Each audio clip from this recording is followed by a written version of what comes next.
നിവിൻ പോളിയുടേതായി ഏറ്റവും പുതിയതായി പുറത്തു വന്ന ഒരു വെബ് സീരീസാണ് ഫാർമ എന്നുള്ളത്. ഹോട്ട്സ്റ്റാറിലാണ് ഇത് സ്ട്രീമിംഗ് ചെയ്തിരിക്കുന്നത്.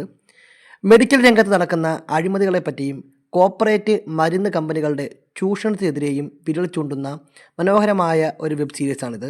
ഇതിൻ്റെ ഒന്നാമത്തെ എപ്പിസോഡിൻ്റെ കഥയാണ് നമ്മളിവിടെ അനാവരണം ചെയ്യാൻ പോകുന്നത്. സിനിമ തുടങ്ങുമ്പോൾ 2026 കാലഘട്ടത്തെയാണ് കാണിക്കുന്നത്. ആ സമയത്ത് സാദി എന്ന് പറയുന്ന ഒരു മരുന്ന് കമ്പനിയുടെ ഉടമയെ രണ്ട് മാധ്യമപ്രവർത്തകർ ഇൻ്റർവ്യൂ ചെയ്യുകയാണ്.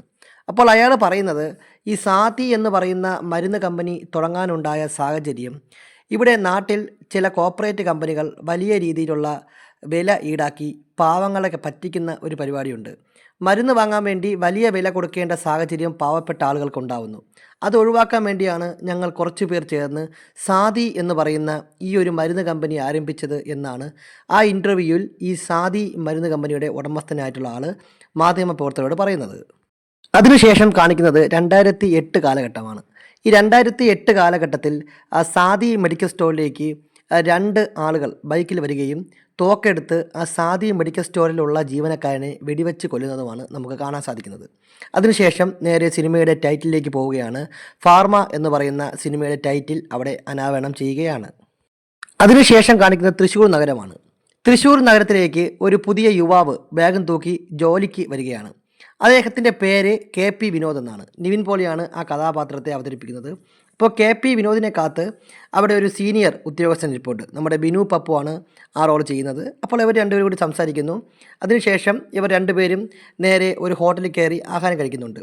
ഇതിൽ നിന്ന് നമുക്ക് മനസ്സിലാവുന്നത്, നിവിൻ പോളി അവതരിപ്പിക്കുന്ന വിനോദ് KP എന്ന് പറയുന്ന കഥാപാത്രം അവിടെ പുതിയതായിട്ട് RXLG എന്ന് പറയുന്ന ഒരു കമ്പനിയിൽ, മരുന്ന് കമ്പനിയിൽ മെഡിക്കൽ റെപ്രസെൻറ്റേറ്റീവായിട്ട് ജോലി ചെയ്യാൻ വന്ന ജൂനിയർ എംപ്ലോയിയാണ്.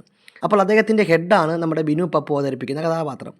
അപ്പോൾ ഇന്ന് ആദ്യ ദിവസമായതുകൊണ്ട് ഈ തൃശ്ശൂർ നഗരത്തിലെ പ്രധാനപ്പെട്ട ആശുപത്രികളെല്ലാം കയറി ചെന്ന് കണ്ട് ഡോക്ടർമാരെയെല്ലാം ഈ പറയുന്ന നമ്മുടെ വിനോദിനെ പരിചയപ്പെടുത്താൻ വേണ്ടിയാണ് ബിനു പപ്പോട് നിൽക്കുന്നത്.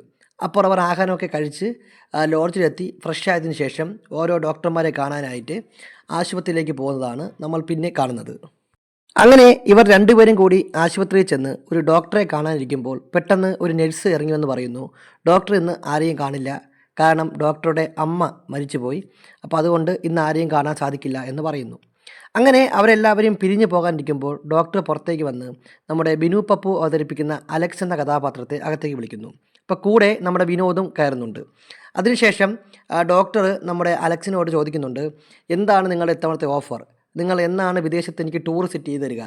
ആ 200 പ്രിസ്ക്രിപ്ഷൻ എഴുതിയാൽ, അതായത് ഈ മരുന്ന് കമ്പനി നമ്മുടെ ബിനു പപ്പുവും നിവിൻ പോളിയും എല്ലാം ഭാഗമായിട്ടുള്ള മരുന്ന് കമ്പനിയുടെ 200 പ്രിസ്ക്രിപ്ഷൻ ഡോക്ടർ എഴുതിയാൽ ഡോക്ടറിനൊരു വിദേശ ട്രിപ്പ് ഇവർ ഓഫർ ചെയ്തിരുന്നു. അപ്പോൾ അതിനെപ്പറ്റിയൊക്കെ അവർ സംസാരിക്കുന്നുണ്ട്. അടുത്ത തവണ 500 പ്രിസ്ക്രിപ്ഷൻ എഴുതണം എന്നൊക്കെ ബിനു പപ്പു സംസാരിക്കുന്നുണ്ട്. അതിനനുസരിച്ചുള്ള ട്രിപ്പുകളും സമ്മാനങ്ങളും എല്ലാം നൽകും എന്ന് ഡോക്ടറിന് വാഗ്ദാനം കൊടുത്തതിന് ശേഷം അവർ അവിടെ നിന്ന് പിരിയുകയാണ്. അതിനുശേഷം നമ്മുടെ അലക്സ് നമ്മുടെ വിനോദിന് രാജീവ് റാവു എന്ന് പറയുന്ന ഒരു ഡോക്ടറെ പരിചയപ്പെടുത്തുകയാണ്. ഒരു മരുന്ന് കമ്പനിക്ക് വഴങ്ങാത്ത സത്യസന്ധനായ ഒരു ഡോക്ടർ തന്നെയാണ് രാജീവ് റാവു എന്നാണ് അലക്സ് പറയുന്നത്. മാത്രമല്ല ഈ ജില്ലയിൽ തന്നെ ഏറ്റവും വിദഗ്ധനായ മിടുക്കനായ ഡോക്ടർ കൂടിയാണ് രാജീവ് റാവു എന്നാണ് പറയുന്നത്. അതിനുശേഷം ഇവർ രണ്ടുപേരും കൂടി നേരെ ഒരു കോൺഫറൻസ് കാളിലേക്ക് കയറി ചെല്ലുമ്പോൾ അവിടെ കാണുന്നത് ഒരു ഓട്ടോക്കാരന് വലിയ കൂടിയ രീതിയിലുള്ള ഒരു മരുന്ന് എഴുതിയ ഡോക്ടറെയാണ്. അപ്പോൾ ആ ഡോക്ടർ, ഓട്ടോക്കാരൻ, പിന്നെ രാജീവ് റാവു, ഇവർ 3 പേരാണ് ആ റൂമിലുള്ളത്. രാജീവ് റാവു പറയുന്നത്, ഈ ഓട്ടോക്കാരൻ എഴുതിയ മരുന്നിന് ലക്ഷങ്ങൾ വിലയാവും, എന്നാൽ ഇതേ സെയിം മരുന്ന് വളരെ വില കുറച്ച് കിട്ടുന്ന, അല്ലെങ്കിൽ വില കുറച്ച രീതിയിൽ നമുക്ക് ഉണ്ടാക്കാൻ സാധിക്കുന്നതാണ്. പക്ഷേ ആ മരുന്നൊന്നും എഴുതാതെ ഈ വില കൂടിയ മരുന്ന് തന്നെ എഴുതി മരുന്ന് കമ്പനിക്കാരുടെ കയ്യിൽ നിന്നും പണം വാങ്ങി പാവങ്ങളെ പറ്റിക്കുകയാണ് ഈ ഡോക്ടർ ചെയ്യുന്നത് എന്നാണ് രാജീവ് റാവു പരാതിപ്പെടുന്നത്. പക്ഷേ ഓട്ടോക്കാരന് പരാതി ഇല്ലാത്തിടത്തോളം കാലം ഒന്നും ചെയ്യാൻ പറ്റില്ല എന്ന് പറഞ്ഞ് ആ ആശുപത്രിയുടെ MD അവർ രണ്ടുപേരെയും മടക്കി അയക്കുകയാണ്. അപ്പോൾ ഇവിടെ നിന്ന് നമുക്ക് വ്യക്തമാവുന്നൊരു കാര്യം, മരുന്ന് കമ്പനിക്കാർക്ക് വേണ്ടി ഡോക്ടർമാർ വില കൂടിയ മരുന്നുകൾ പാവപ്പെട്ട രോഗികളുടെ മേൽ അടിച്ചേൽപ്പിക്കുന്ന ഒരു സാഹചര്യം അവിടെയുണ്ട്. എന്നാൽ അതേ മരുന്ന് വളരെ വില കുറച്ച് പല മെഡിക്കൽ സ്റ്റോറുകളിലും കിട്ടുമെങ്കിലും അവരാരും, ആ മരുന്ന് കമ്പനിക്കാർ ആരും ഈ ഡോക്ടർമാർക്ക് തക്ക ഉപഹാരമൊന്നും കൊടുക്കാത്തത് കൊണ്ട് തന്നെ വില കൂടിയ ഉപഹാരങ്ങൾ നൽകുന്ന മരുന്ന് കമ്പനികൾക്ക് വേണ്ടി പ്രവർത്തിക്കുന്ന ഡോക്ടർമാരെയാണ് നമ്മൾ അവിടെ കാണുന്നത് എന്നാണ് ആ സീൻ വ്യക്തമാക്കുന്നത്. അതിനുശേഷം അവിടെയുള്ള ഡോക്ടർമാരെ എല്ലാം പരിചയപ്പെടാൻ വേണ്ടി അലക്സ് വിനോദിനെ അയക്കുകയാണ്.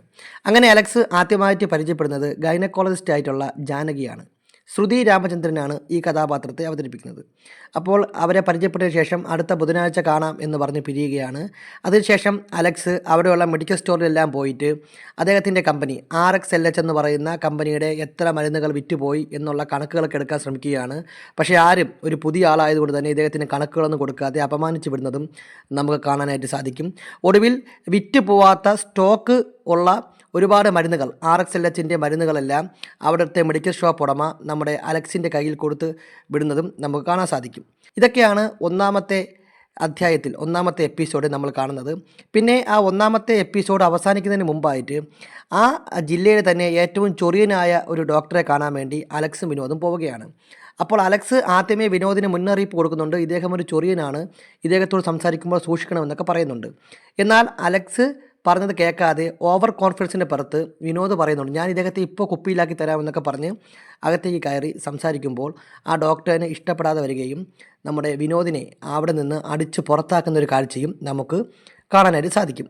അപ്പോൾ ഇത്തരം കാര്യങ്ങളാണ് ഒന്നാമത്തെ എപ്പിസോഡിൽ പ്രധാനമായിട്ടും കാണുന്നത്. അലക്സ് നമ്മുടെ വിനോദിനെ ഉപദേശിക്കുന്നതോടു കൂടിയാണ് ഈ ഒന്നാമത്തെ എപ്പിസോഡ് അവസാനിക്കുന്നത്.